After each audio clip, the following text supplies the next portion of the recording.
এই মাছ ব্যবসায়ের সমস্ত ডকুমেন্টস পাঠিয়ে দেয় এই বোনটির কাছে, কিন্তু দুর্ভাগ্যজনক ডিলিট করতে চাইলেও অনেক কিছু ডিলিট এবং আমাদের উদ্দেশ্য কাউকে অপমানিত লাঞ্ছিত করা নয়, আমাদের উদ্দেশ্য সারা দেশের ন্যায় অন্যায়গুলো আপনাদের কাছে তুলে ধরা। আসসালামু আলাইকুম প্রিয় দর্শক শ্রোতা, কেমন আছেন? আমি মনে প্রাণে বিশ্বাস করি আল্লাহ তাআলার অশেষ মেহরবানিতে আপনি ভালো এবং সুস্থ আছেন।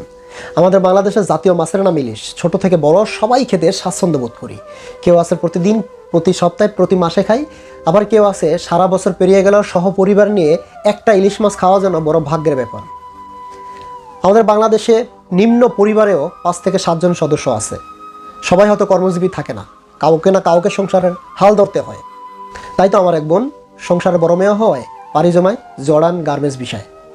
হঠাৎ একদিন ফেসবুকে বিজ্ঞাপনে দেখে চাঁদপুরের মাছ ব্যবসায়ী বড় বড় ডিমওয়ালা ইলিশ মাছ বিক্রি করে অল্প সীমিত কিছু টাকায়, তাও আবার পৌঁছে দেবে আপনার বাড়ির ঠিকানায়। বিনিময়ে তাকে দিতে হবে যাতায়াতের জন্য কিছু টাকা। এদিকে গার্মেন্টসে কাজ করে মাথার ঘাম পায়ে ফেলে সারা